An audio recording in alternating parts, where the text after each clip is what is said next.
makelele ezali mwana azali pembeni kokanga micro pour que esalisa biso bonso tolanda na bokebi maloba mboka bino papa Christophe. Merci Miriam nkandi ngolobi soki mutu moko ayebi ke akotia makelele soki na yoki yango na otanga kombo na yo bato bayebaki mutu tele atia makelele donc pendant qu'on longola mutu na distraction quoi, c'est-à-dire que si tu sais que tu es en train de suivre l'enseignement nzungu kuna etoki ma etoki longola ngo alors na yoki yango na lobi atala ndekotela lobi ke ba longola mai voilà. To pesi nzambe merci nzambe o aza malamu nzambe oyo alini biso na bolingo suka te.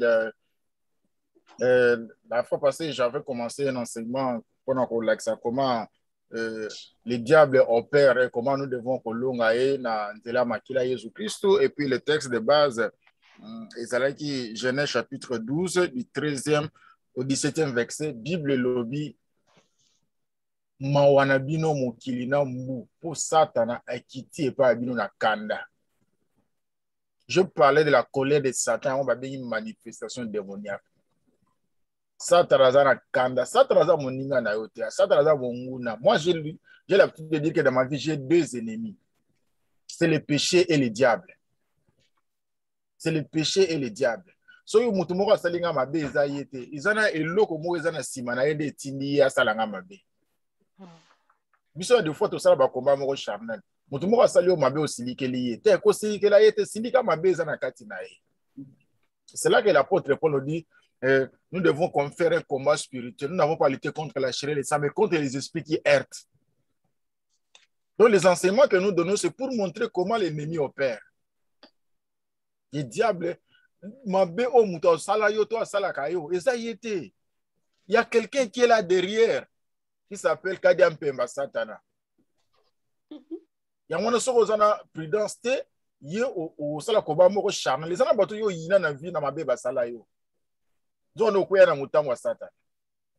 Parce que Bible le dit dans Siracide chapitre 28 verset 2 que celui qui garde rancune contre quelqu'un qui ne pense pas que Dieu exaucera sa prière et guérira son corps. Pourquoi? Parce que nous faisons le combat charnel. Je parlais que Satan ayant été le dragon, le col à Loni Marie a été, il alla faire la guerre contre les enfants de cette femme et ceux qui obéissent à l'évangile de Dieu. Satan soit combattre donc c'est très important. Il a fait la guerre contre les enfants de cette femme. Cette femme, c'est la Vierge Marie. Les enfants de l'Église. Donc nous sommes en guerre. Dès que le jour que tu as été baptisé, tu as déclaré la guerre contre Satan. Contre l'ennemi. Nous faisons la computer. Oh, non, micro na yo salate. Na simi basinga. Na bi osuma kamuni. L'ennemi n'aime pas qu'on donne de tels enseignements parce que ça éveille les enfants de Dieu à comprendre les sens à combat spirituel. Nabina ke na téléphone. Téléphone on a payé pour savoir mon boulot. Ah, vous avez la technique na ye. Na kangana computer na zone là. Yango il faut moi.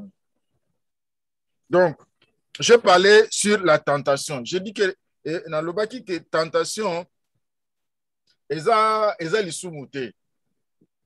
Tentation ezali voir au table atina aya kapote buto kweya. Mais Dieu ne permet pas une tentation de là de nos forces.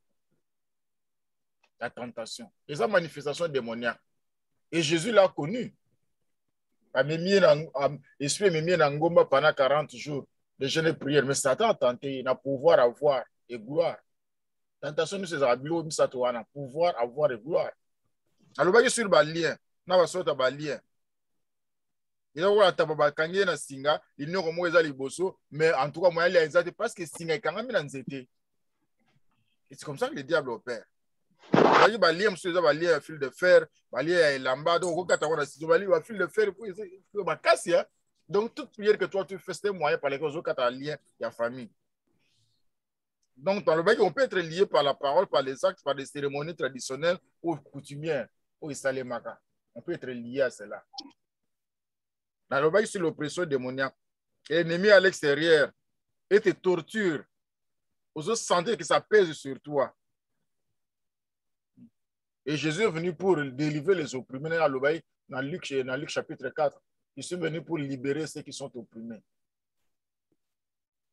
Et il a pris ça qui exemple à Saint-Blaise, à Saint-Laurent, à Sainte-Philomène. On a parlé sur la possession démoniaque.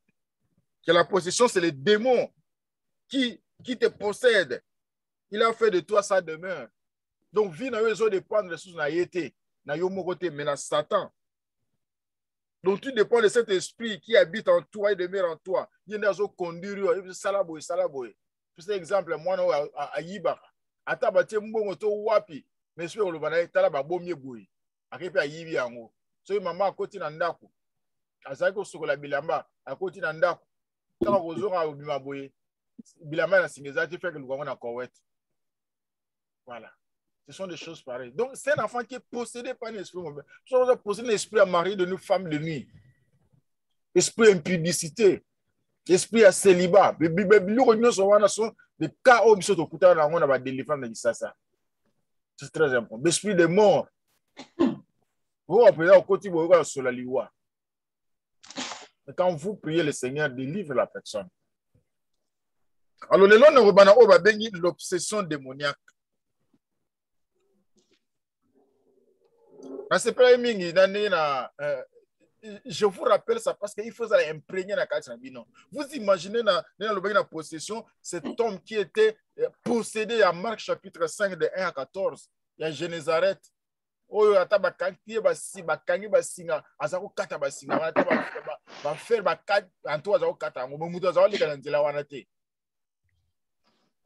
cimetière. Mais quand il a vu Jésus, le roi des rois, venir, Jésus, tu es venu nous tourmenter. Qu'y a-t-il entre toi et nous? Et j'ai insisté, dire voilà, même les démons demandent à Jésus. Fais une demande à Jésus. Jésus a exaucé le sang. Bon, yonde konanga o sambela a Yesu. O nima Yesu zando kiti o zamutami salama bete. Yesu a la été pour nani. Quelle que soit la situation que tu vis, le Seigneur est capable de te répondre. S'il a répondu aux démons, pourquoi pas toi, qui est sa fille, qui est son fils? Quelle que soit la situation où vous allez traverser. Soyez le lot monité, mais il va bien avant Koufa, tu verras ta prière être exaucée. Amen. Pas à l'inzambatika abana na été. Amen, hein? Amen. Le lot n'a banni l'obsession démoniaque. L'obsession démoniaque. Obsession est alignée concrètement. Donc, dans cette obsession, le diable utilise les organes de sens. Azali banda na yo, azali kati na yo te. Puis, na une obsession, c'est pour que amema ona ko banga. Abangisa yo. Il te fait peur. L'obsession démoniaque.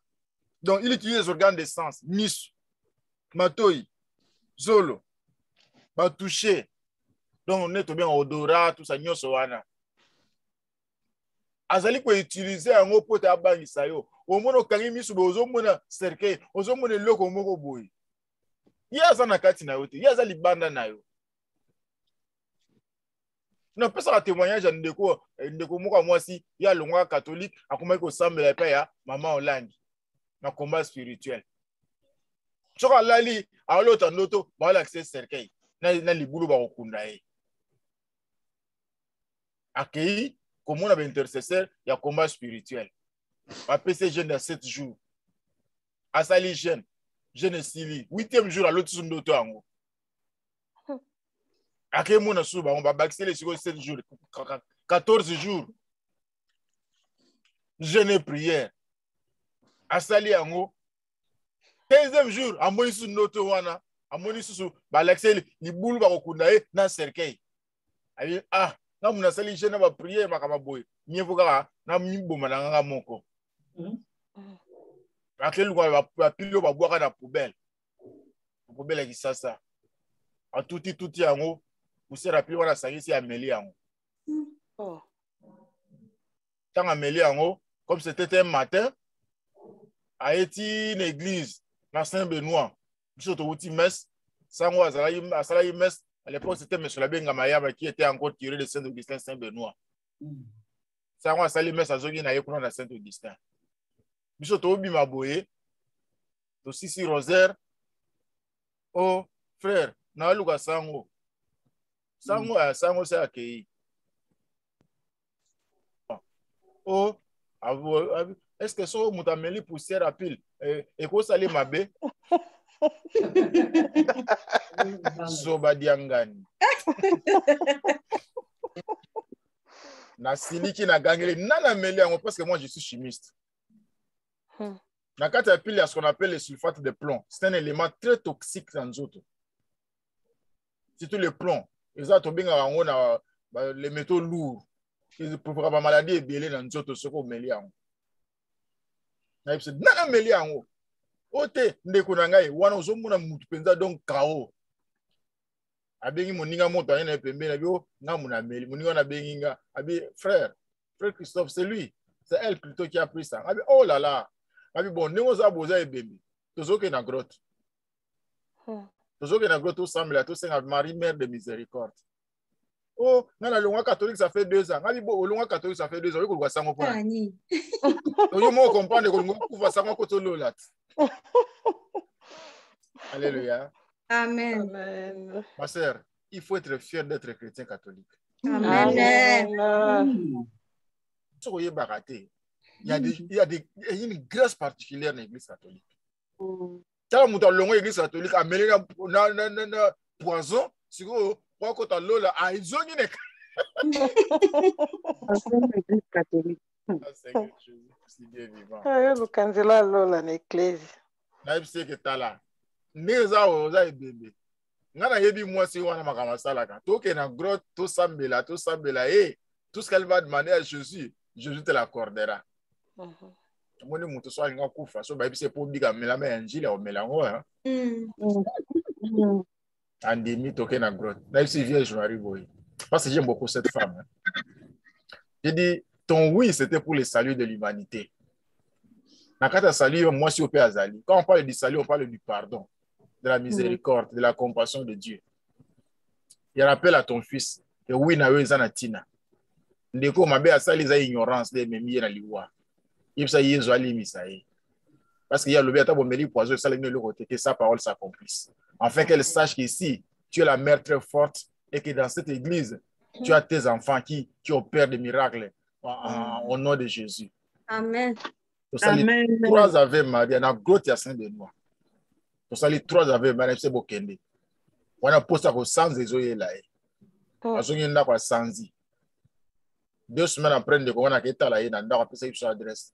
Frère, na komisi nzambe ko na linga na nza luka bino na pisine na loba kite na mona bino ndeni. Na ko pesa témoignage na combat spirituel. Babina na komisa nzambe.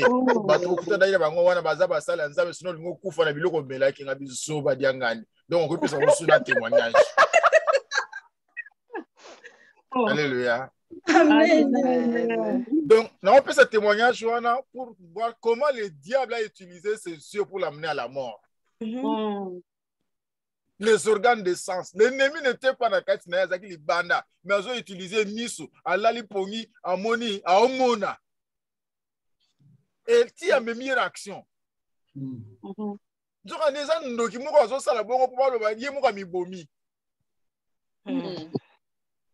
Vous comprenez ce qu'on appelle sa manifestation démoniaque?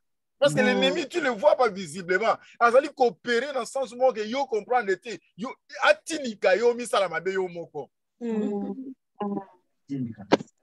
a des gens qui sont arrivés à la fin de leur vie comme ça. Découragés, ils ont quelque part. Donc, on a utilisé Miss. L'ennemi peut utiliser aussi Matoi.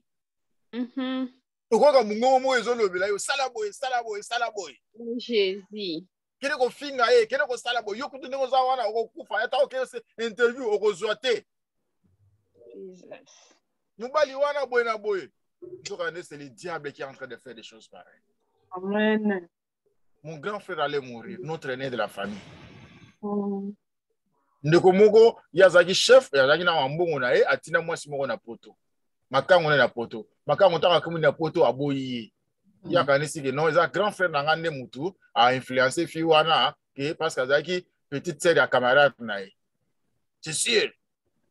C'est celui-là qui a fait ça. Bon, tu penses qu'il est occultiste. Alors, pour que tu aies utiliser l'organe de sens, entre autres, matoi. Yo, okufa kalamite. Yo, okufa. Bon, Sokola est là-bas. Moi, je suis au campus. Je suis descendu. Na mona veste à l'attaque à l'air pembe. Mon mariage na yazo Sokola. Yo, zana moi c'est là-bas la bakula. Comment Sokola bien boye? On deux problèmes exactés. Mais c'est pas possible. C'est la toute première fois depuis que je suis ici que je te vois en train de laver les habits parce que tu as une femme, tu as des enfants, on va coller sur la bilamba na yo. Qu'est-ce qui se passe? OT, premier AT. Donc, le diable a commis l'erreur. L'erreur à Salaki Zanin. Salat Testament, Pesa Leki Neo Christophe. Ayoka on a mungongo ilobeli ebongo. Tamatoi. Donc, on a sali erreur pour l'échec nae.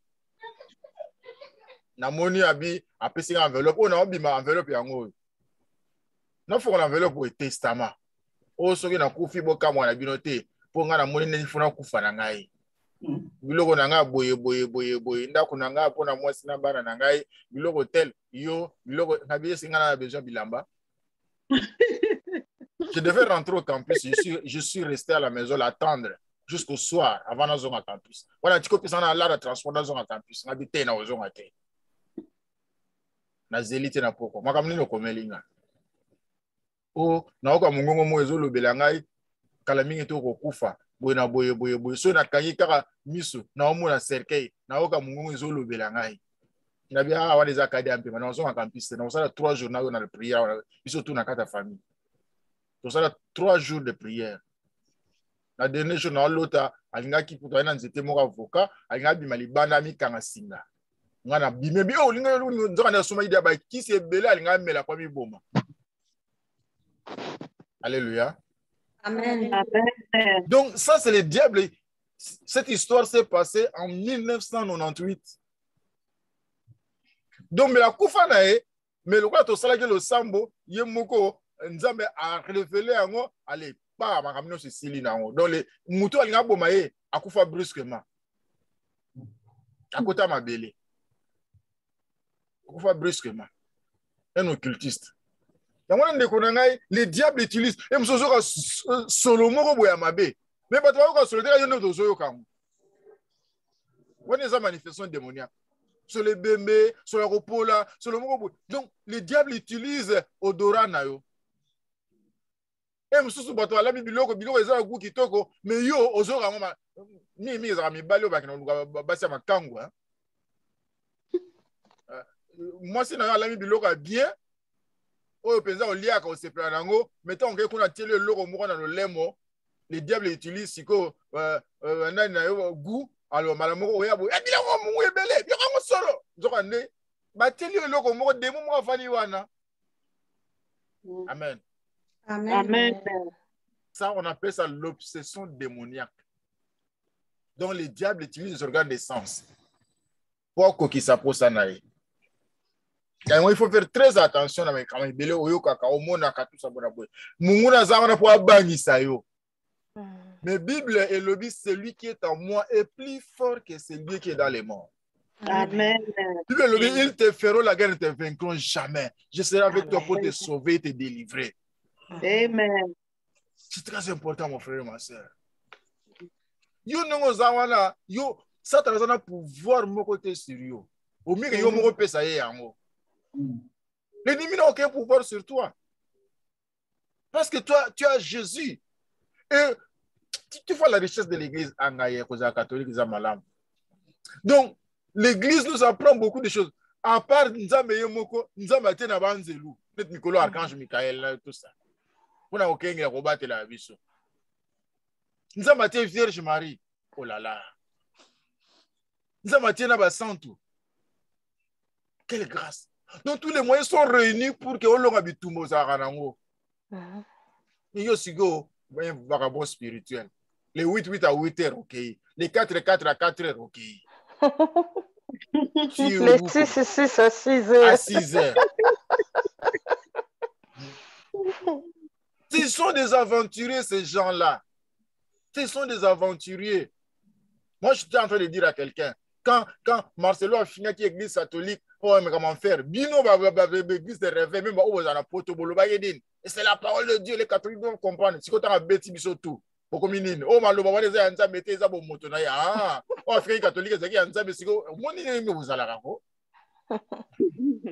Quand nous, les catholiques, avons dit que cet homme-là n'est pas un homme de Dieu, vous avez dit non, les catholiques doivent savoir, ils iront en enfer, comme Marcelo a dit. Et bon, on a lobby que non, bon, là, Congo. Si vous lobby, ils ont ça traité ensemble. En tout cas, Bino Penza. Alléluia. Amen. Même si vous réfléchissez à qui vous réfléchissez. Donc, ça, c'est l'obsession. Sixième, c'est l'envoûtement.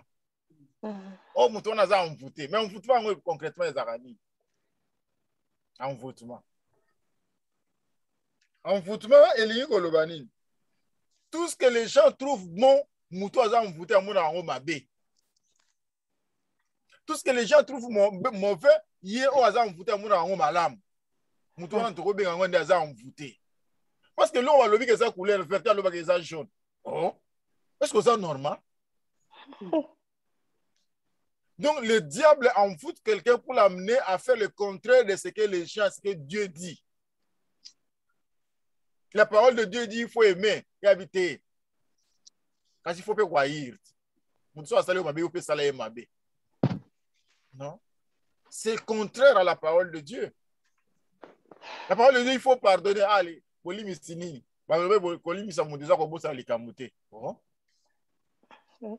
c'est pas normal. Là, tu n'as pas pardonné. Alléluia. Amen. Donc, le diable peut envoûter quelqu'un. Au moins, non, on peut savoir un conseil. Moi aussi, mon garçon, on a sauté en asa aventuré. Té, il y a beaucoup d'aventurés. On a bien.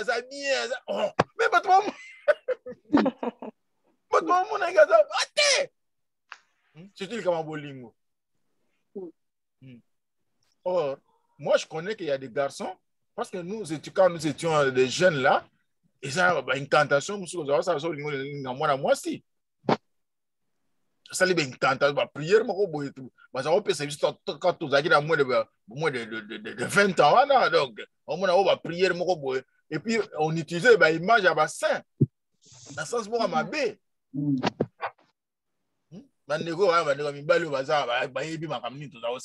Quand on était des jeunes là, il y a puberté. La puberté.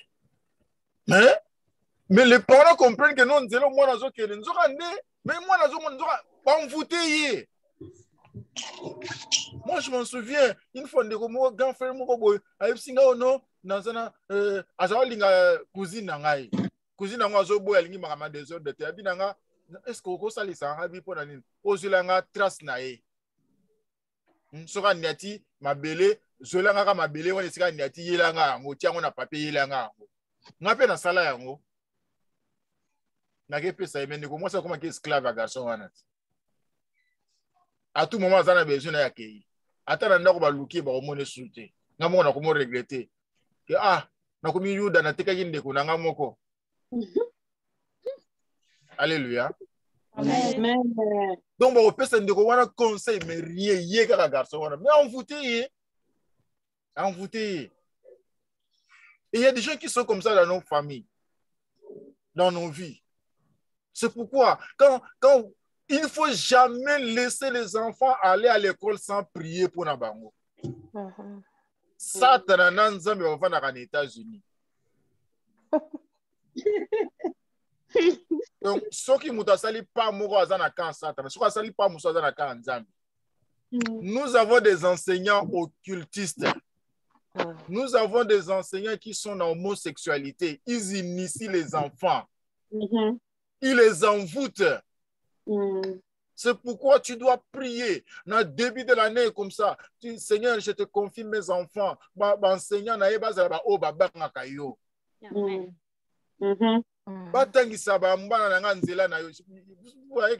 y a des gens, à moi, salaire bouquet, mais à se décider à l'église catholique. Ils n'ont pas maté, hein? Oh, yeah, kanisi nini? Pour nini catholique mais à venir à banana spiritualité na bango. Si tu as quand même les moyens, il faut toujours oser tuer catholique tant que ça va dans l'église catholique, dans l'école catholique. C'est très important pour leur avenir. Parce qu'il y a des enfants qu'on initie. Dans catholique, on ne peut jamais permettre d'initier dans l'homosexualité, même dans l'occultisme. Les enseignants sont comme l'église. Oh, frère Aloba qui dans lobby en haut. Donc, c'est très important. On envoûte les enfants. Les enfants deviennent têtus. Tant de choses. Pour la religion, ils ont sous-souté. Il y a un de comment Aloba, bien besoin de voir ça, les États-Unis, mais bien besoin de la religion. Mais quand les enfants étudient dans l'église catholique, dans les écoles catholiques, il y a la religion qu'on leur donne. Ils sont formés. On a dit, oh non, bébé, quoi, cher. Pour venir là-bas, nayo, salango.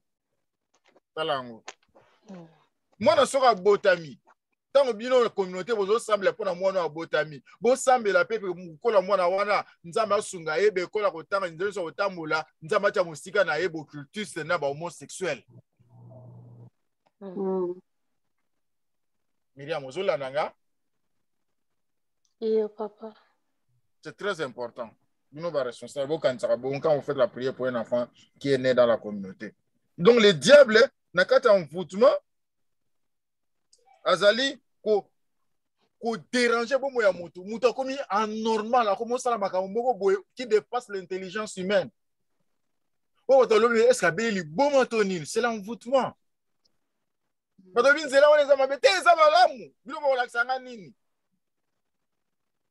Et dans une communauté chrétienne, il y a quelqu'un qui peut être envoûté. Il a la repolation, il va s'exercer dans la malam. Et comment on est? Nous, c'est Bébara, n'est-ce pas?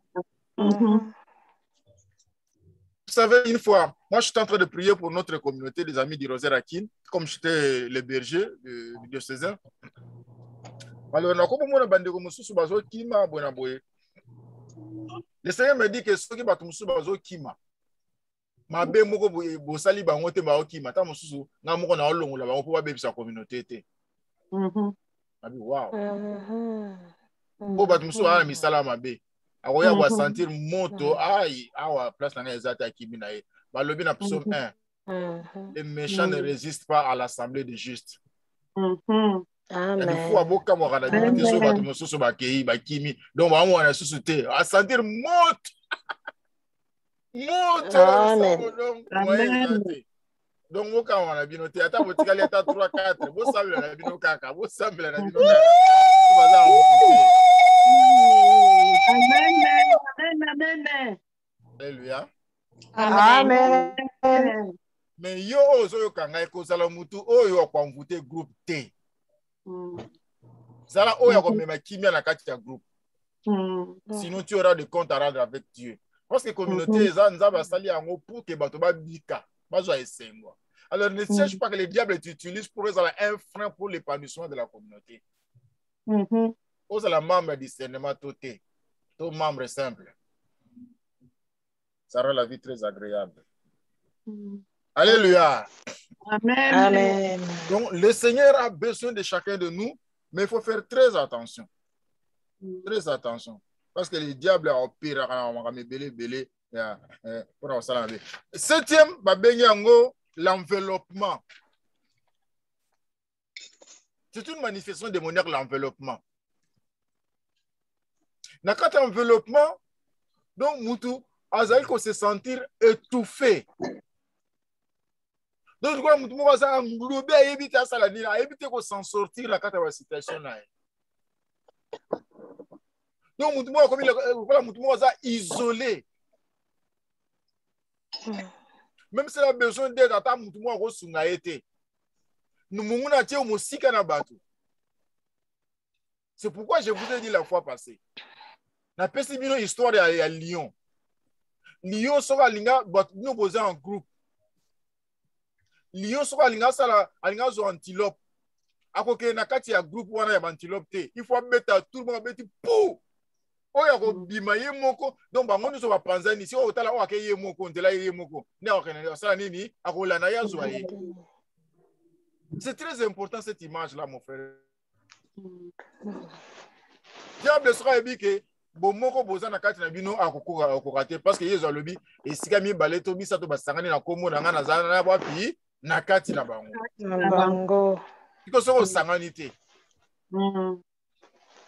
Et c'est là que je vous ai donné l'image que la femme à la main sèche sera qu'elle na temple. Est-ce qu'elle n'a bika? Te. Te. Il est resté à la maison. Il est resté à la maison. S'il était resté à la maison, elle n'a bika, mais il est parti à l'église plutôt. Et c'est là que Dieu l'a guéri, Dieu l'a délivré. Donc, on a qu'un développement dont le diable était criblé. En ce criblé, on a niveau moi au Saranate. Et ça, le quoi, on est dans la Lamentation chapitre 3. Dans la Lamentation chapitre 3. Et, je suis l'homme qui a vu la misère. Attends, beleli mutaroyo kanga azalite. Mutaro sunganga azalite. So na linga tambola, batie banzube na nzela na ngai. So na linga lia, batie mabanga na munoko na mwena tafuna ezalite. Misuni na ngai kanga mina mikuwa. Je suis l'homme qui a vu la misère. Donc, on est enveloppé dans mon nguna. Non seulement dans mon nguna, mais dans mon nguna. Bah, kanye tellement que à quoi qu'il faut s'en sortir. Le coup là, Pierre a quand Hérode a quand qui Pierre na prison. Donc, mon toit enveloppé ça, mon toit dans la prison. Prison a passé, prison a mis nyoko. Tu t'imagines le quoi bâtiment à lobby à quels États-Unis, tout ça la soirée au bonga. Où ça la boiseau simbate? Parce que quelque part on t'a enveloppé. Donc tu t'en sors pas. Bâtiment va tirer une caméra, va tirer l'antenne, on va surveiller la vie na yo. Na koma Yesu. Ba o nyonso bazali ko la na mate ya o. Ceux qui antenne moko boye ba tia to caméra moko attends Michael buka au nom de Jésus. Au nom de Jésus. Ceux qui bâtiment moko ba diriger la vie na depuis qui ça. Mandelo occultisme, le hôtel satanique na bango, tremblement de terre, ça me sent ici au nom de Jésus. Au nom de Jésus. Nous sommes des enfants de Dieu. La parole de Dieu nous dit que le bonheur et la grâce nous accompagneront tous les jours de notre vie. Bisoto accompagne, bisoto zana sima ya bonheur na grâce, mais le bonheur et la grâce doivent nous accompagner. C'est la parole de Dieu, cela doit être accompli dans le cadre de mon moyen. Donc, nous on salit 9 l'archange Michael, on salit 9 à sang précieux. Quand la Bible dit quoi? Ils l'ont vaincu par le sang de l'agneau. Makila Jésus-Christ, Yangone Bikisi. Et la Bible dit, maudit soit l'homme qui est pendu sur la croix. Galates chapitre 3. Mais le Christ a été pendu sur la croix pour qui? Pour que malédiction n'a biso yazu yango biso tozu bénédiction na ye. Donc tu ne peux pas être donc mouton enveloppé sous la malédiction. Tu ne peux pas être sous la malédiction parce que Christ en toi c'est l'espérance, la gloire. C'est très important. Comme Moïse élevant le serpent, le fils de l'homme sera élevé pour que quiconque croit à lui ne périsse pas mais ait la vie éternelle. Amen. Au moment quand Jésus était sur la croix, il y avait des manifestations. Hein? Manifestation, on a s'appellera Robert comme le soleil a eu la honte de regarder la nudité de son créateur. Tremblement de terre. Moulile côté. Bah on ne se va téléméla moulile côté là-bas au nom de Jésus. Au nom de Jésus. Mais quand Jésus était sur la croix, tremblement de terre et salemaki. Oh non, ce matin les melaka bon moyena yo bon moyena nga bon moyena membre de notre communauté et si ka bango ba telemi tremblement de terre salema. Au nom de Jésus. Hôtel la bango satanique et si ka ba kuta na se nzete na se amel likolo nzete to wapi to na cimetière to na zamba tremblement de terre salema au nom de Jésus. Au nom de Jésus. Et puis ba lobi ke ba wa ba se kwaki. Bato ba kufa kala ba se kwaki. Oh non, so yo ba kundaki. Ebi malibanda. Ata bakunda ki yango wapi. Ata bakanga ki yango ebi malibanda na kombo ya Jésus Christ. Na kombo ya nom de Jésus. Quand Jésus était en train de mourir sur la croix, il rideau à temple parce que va l'école tinacé. Yo il faut avoir accès. Et ça les si on comme raté bango ba comme rapo ba salo mabe. Ozo comme si on zo boto la o ya yo ba mema na ba entrepôt satanique na bango. Parce que Jésus a dit mon cousin à l'oli liwa. Amen. Quand Jésus était en train de mourir sur la croix, il y a un centurion qui a reconnu réellement c'est lui, c'est le Fils de Dieu. Yopé, au semble la à partir de la 9e au sali, Amen. parce que tu mérites le bonheur et la grâce. Mhm. Amen. Amen. Donc, on a ça enveloppement. Habitez quoi n'a que ça la sous prière, nous allons en terre. Bon. Donc, l'enveloppement, c'est ça. Donc, ça veut dire que l'ennemi t'étouffe davantage. Pour que tu ne t'en sortes pas. T'englobe na kati ya bloko na ye.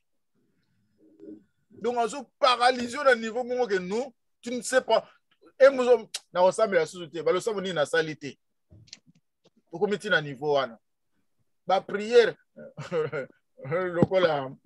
Maman moko a bien gagné pour la citation na ye na kati libota. Bah, on lui a parlé de moi. Il y a un frère qui s'appelle Christophe. Ah, tout ça. Donc, ça veut dire bon, c'était une maman très connue au niveau catholique, même député. Donc, ben, c'est un grand responsable. Alors, si vous avez un maman, papa, au moins, qui au cardinal et tchaou avant de quitter autant à Yakananda. Asamwe bele ba yaka ndako situation yo ezakaka na yebite na sala nini ko batangila nkombo na yo yango na bengi yo mais na yebisi yo déjà que kiti ovani cardinal na yaka awa avana ka awa ngabi mais ya za cardinal ngana za frère pa mo mutu pamba eloba jibe mpia na mutu pamba Motoyo. donc siko yo lokola ba sango ba yaka cardinal ba yaka siko bengi nga suna sala nini.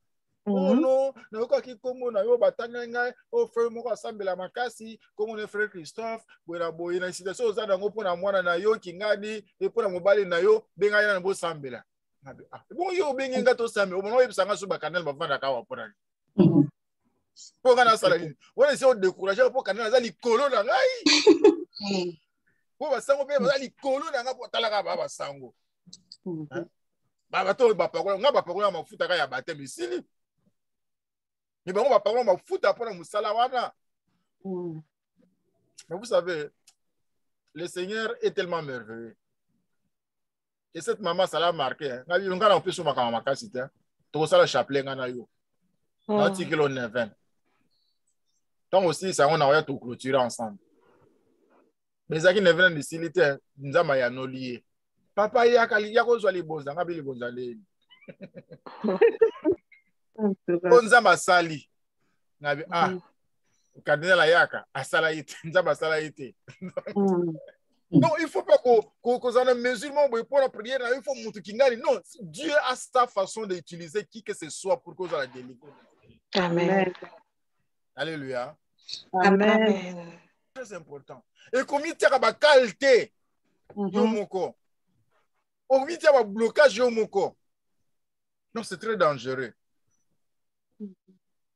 8e manifestation, tu as l'infestation. Infestation. Infestation, c'est quelque chose qui attire Satan dans ta vie et les démons dans ta vie. Oh, et là, ils ont infesté. Ndako, ils ont infesté. Ndako, ils ont infesté. Donc, l'ennemi, tu as, vous avez quoi ceux par exemple, manga opole, bien à banzinzi, n'est-ce pas? Mais ceux qui cycle au sopia, on a ma belé, et ça la nine. Et bien à formé. Formé, ce sont les démons. Banzinzi sont les démons. Moi, mon frère, je ne sais pas, non? Faut faire moto et bengana banzinzi. Faut faire malin et benara banzinzi. Quand tu es spirituel, quand tu es fort, tu es dans un état de sanctification, les démons vont fuir loin de toi. Amen. Mais tu as malili, mais tu appelles les démons. Tu appelles les démons dans ta vie. Donc c'est très important. Donc Une maison peut être infestée. Nous avons une incantation diabolique. Tout le monde a leka. Maman moko azoki ndako awa. Nakata ndako wana zolo ta wanoto amabe. Amuna watu wasala ba réunion tout ça bola boye abenginga. Nani ko mususu to kendaki frère nanga Blaise. Blaise kokolo te hein. Blaise mususu to zakana yawa. Kokolo te Blaise mususu beto. Donc wana Blaise mususu awa, Blaise Kaful. Tato ke ndako wa bato bafandaka na ndako yo bazaki batakisala mabe. Yo kota ina ndako bosambela oto sambela kite. Mabe voilà. Ndako eza infesté. Eza siège ba démon. Donc bato bazaki bocultisme bafanda na ndako wana basala ba incantation. Mon frère et ma sœur, ce qu'on ngoketa ndaka sika, il faut toujours la prière. Parce que éviter état da bato bafanda na ndako to bo basali ndako wana. Donc, ok, somba, objet d'art, ou même on a ndako na. Mais il faut sembler la pona ngo parce que cause appelle le comment ils ont infesté. Ils ont de moko à saka la poto soumis tableau moko boenzo les tableaux il y a un démon qui était derrière ces tableaux là. Vie ça qui dit mais depuis il y a la tableau là tiens dans ndako, rien ne marchait. Rien ne marchait en tout cas comme ce comme passe ba longole musala ma belé abengi ba frère dia ba frère ba ki sembler la boye. Faisait azaki attirer dans tableau wala bitu papa tableau osomaki wa oda somaki na poto il faut to buka tableau tete na linga ngo mingi oh kadi ampe mbana sima tableau yo mon objet d'art mo ka bien loko mo ka bien so kan deza même bilama mususu to la ta kaza infesté yo ke so belama ba lobi que démon vient habiter en moi. Amen. Amen. Peut-être que le mot wera sur que nous beta concert mo na Angola. Alati elamba ngo ba komaka enfer. Enfer. Elle. En anglais, n'est-ce pas? Evil. Enfer. H-E-L-L. Oh, hell. Yeah. Enfer. Mais si vous t'as battu, mais non, elle a dit enfer. Il y a l'obanine. Il y a beaucoup d'éviter, va passer la malata. Le roi évité anglais à latinaï. À ce moment-là, même ses enfants n'étaient pas encore ici aux États-Unis.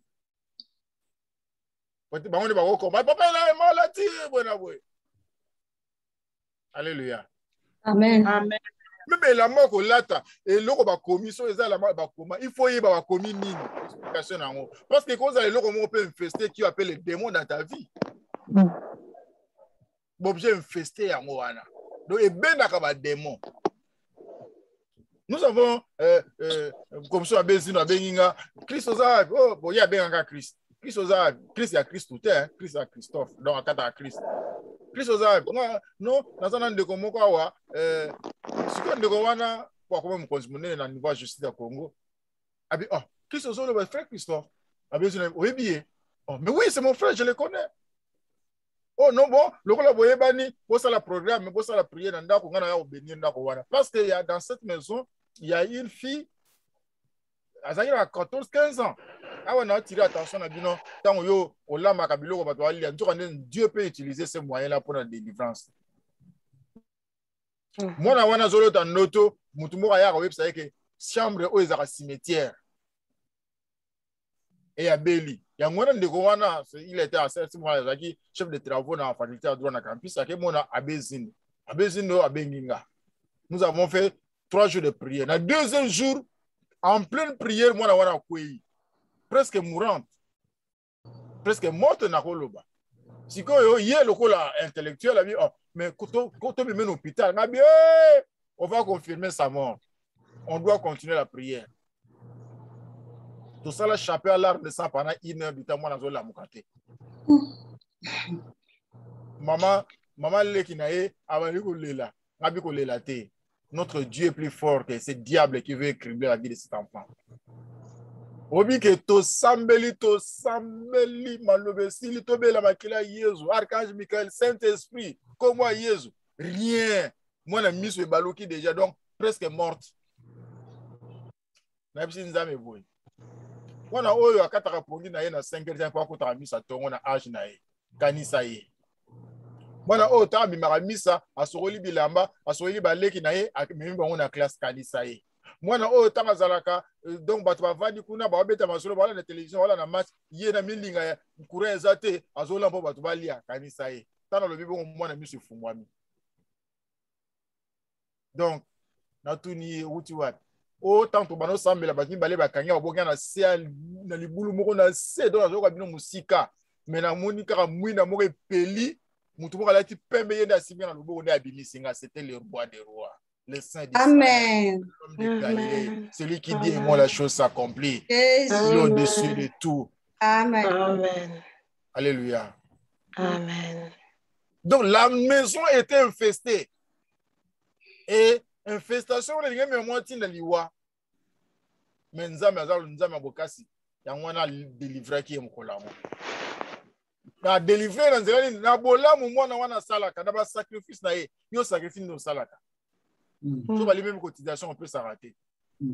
So ba lobi ndeko moko akufeli to bazali kamoto ketala yo za toujours na excuse à présenter. Bongo bata bongo soki ye azuli kamobino bokete akimi communauté. Communauté mon père. Qu'est-ce que tu as fait pour les autres? Alléluia. Amen. Donc, infestation de Yangoana. Donc, oh, et là-bas, un quartier peut être infesté, une maison peut être infestée. Et dans tout cela, le diable veut perturber ta vie, ta famille, ton boulot. La carte infestation. Ce sont les voies par lesquelles l'ennemi utilise pour troubler ta vie, pour bloquer davantage, pour te faire la guerre, pour que tu réunisses Jésus comme ton Seigneur et ton Sauveur. Et voilà, et là, on va bien une infestation. 9e manifestation, on va bien la suggestion. La suggestion. S-U-G-G-E-S-T-I-O-N. Suggestion. Dans le cas de la suggestion, le diable veut mettre une parole pour perturber la paix et déjouer le plan de Dieu. Il veut mettre une parole sur ta bouche, dans ta bouche plutôt, pour perturber l'ordre de Dieu, pour perturber la paix. On m'a dit dans Matthieu chapitre 16, hein, où Jésus a tout dit, Batwazali Kolobaïna dans un an. Charlotte va dire Loba, ni va dire que Batanga Loba. Pierre Alobinini, tu es le fils du Dieu vivant, n'est-ce pas? Jésus a lobi, Batwazali Koloba, Nazanani, oh prophète, oh Élie, oh lait de prophète, oh Jérémie. Et bon, bino, au lobi Kanga Nazali, nan. Pierre Azo ici, tu es le Messie, le fils du Dieu vivant. Vivant. Oula nanga malam. Pierre, ce n'est ni la chair, ni l'esprit qui t'ont révélé cela, mais c'est l'esprit de mon Père. Ni la chair, ni le sang, mais c'est l'esprit de mon Père qui t'ont révélé. Tu es Pierre, je vais construire mon église. Oh, nous sommes wapi na likolo. Kaka na passage wana, na Matthieu 16 wana, so boke na se yezo bali koloba na bango mwana muntu akokufa na sima mikola miso ko sala nini? Comment Pierre aloba nini? Pierre aloba qu'il plaise à Dieu et y la yote. Bolaninga Jésus a baluki alobi nini? Derrière de moi Satan. Derrière de moi Satan. Makanisi na yo eza ya nzambe te eza ya nani? Ya bato. Est-ce que vous comprenez le sens wana? Jésus qui dit à Pierre, ce n'est ni la chair, ni le sang, mais c'est l'esprit de qui? De mon Père. Qui t'a révélé. Au même passage. Exactement, Matthieu 16,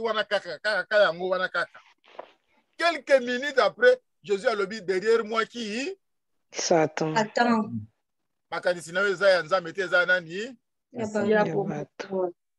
Est-ce que vous avez normal? Alléluia. Amen. C'est le même pied que Jésus a sépelé naïe. C'est la même bouche que Pierre a professé que Jésus est le Messie, le Fils du Dieu vivant. Et c'est la même bouche que le diable aussi a utilisée. Il y en a qui communauté wana te neto ya na réunion makamu Miriam alobaki na ngai makamu oyo frère tel alobaki na ngai makamu luwa alobaki na koya susu te. En tout cas, est-ce que Yesu alobaki na Pierre ko ba ke ça nzela moko te lokolo lobi boye. Il faut le niveau tout besoin la bassesse spirituelle ba twazaka nango hein. Donc, biso to kutana makambo hein. Kutana makambo. Alléluia. Amen. Donc, dans quatre il y a suggestion, le diable peut utiliser n'importe qui, quel que soit ton niveau spirituel. Parce que c'est le moment non préparé. Ni le moment il est pas obéti en haut. La commission de la retraite, ami du Rosaire a dit ça. Il était en haut, il donc en tout cas Dieu était à l'œuvre. Si tu as ça, je vous salue Marie. Ne remonte pas tant à été. Basa Marie avec Marie na lingala, il y a le en français. Yoka lo samunae, je vous salue Marie pleine de glace. Au lieu de la grâce, il y a la glace. Si Rosaire et Sylvia, elle a colia tellement qu'on sait que ça va tout trop. On a dit ah, celle qui gagne yo pensa. Marie pleine de glace, donc Marie a la glace est belle hein. Pas tout ba c'est qui d'autre c'est qui to zoni siko na cité. Pour tout ça là évaluation à retraite.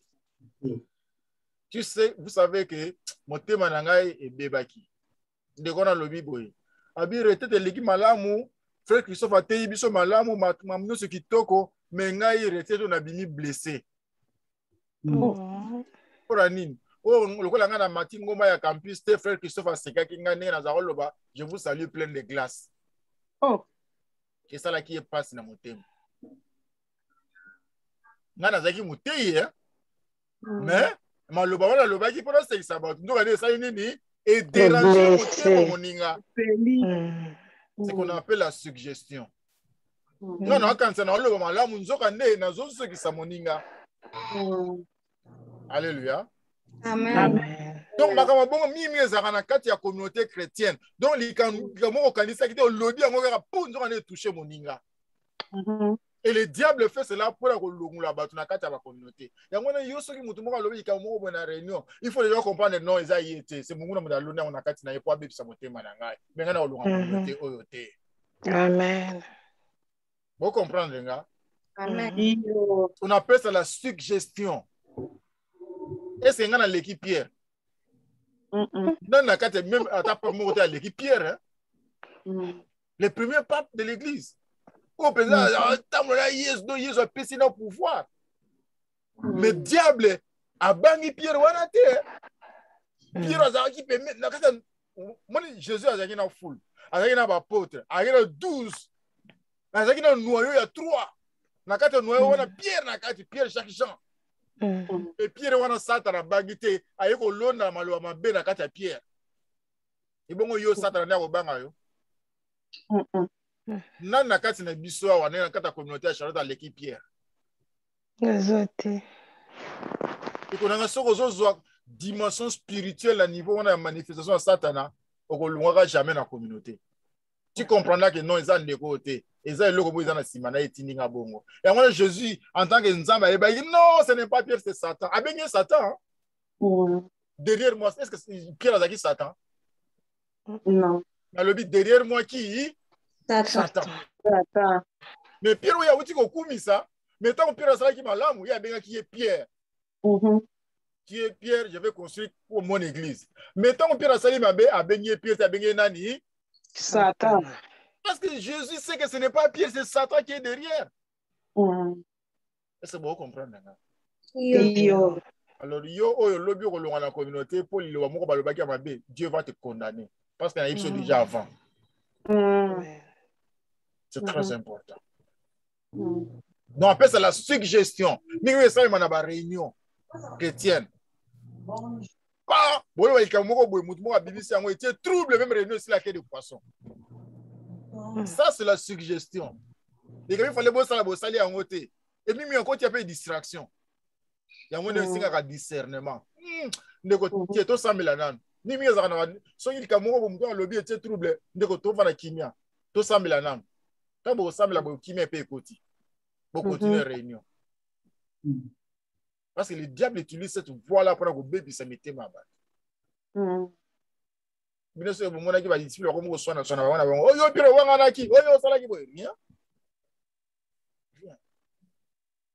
avez dit que ils étaient en commun.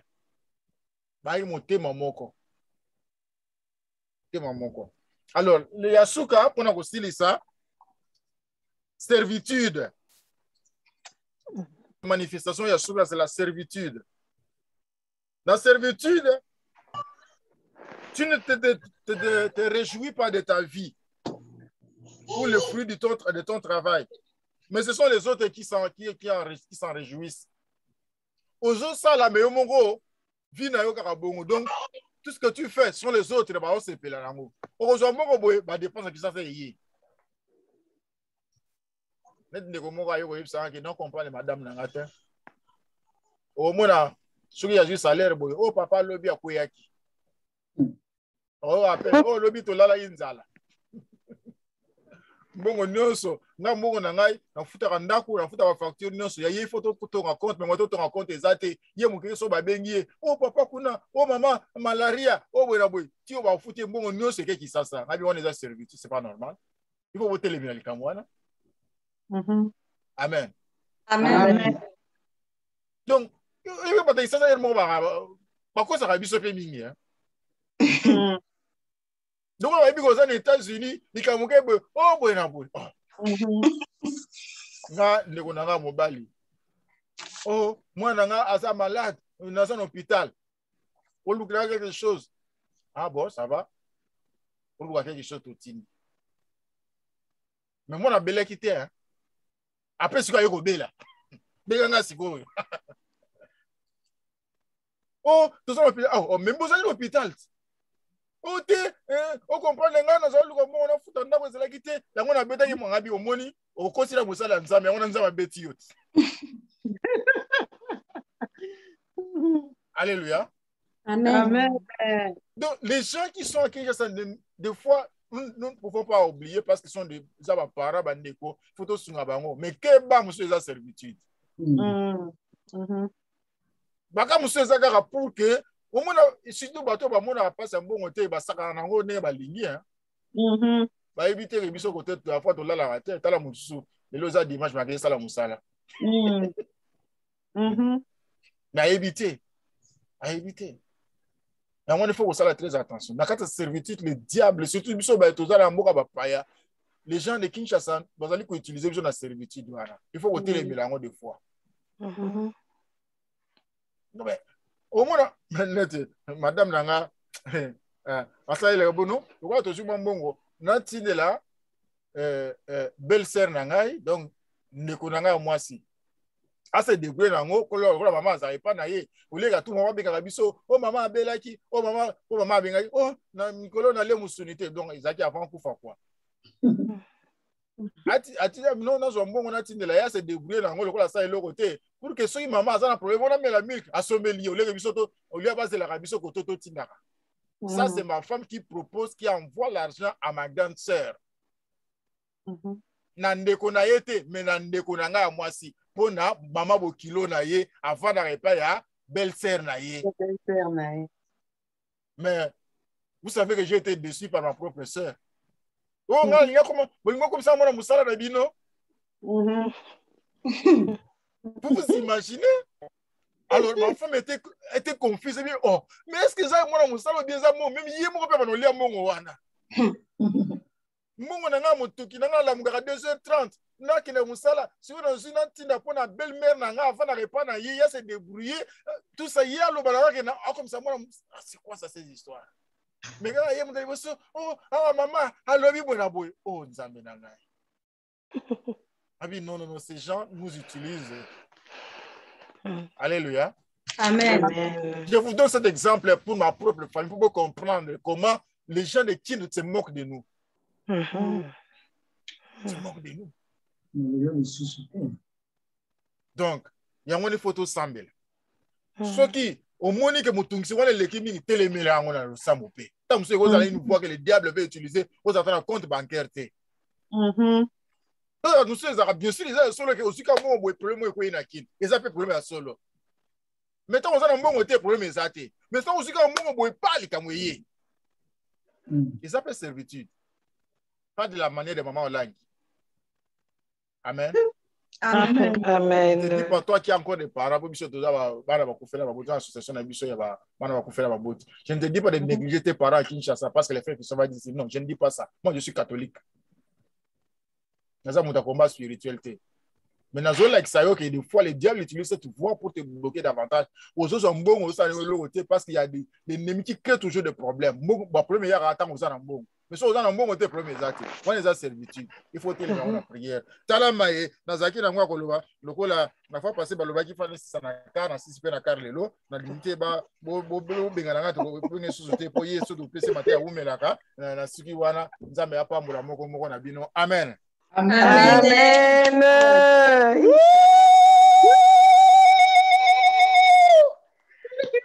Merci papa, Nzambe amona yo, apesa yo ebele na oyo nyonso bimisi abenisa yo au centuple. Kangola ngai nkolo, nkolo yezo mosungi na ngai, papa, kangola ngai na bika kangola ngai nkolo, nkolo yezo mosungi na ngai, papa, kangola ngai na bika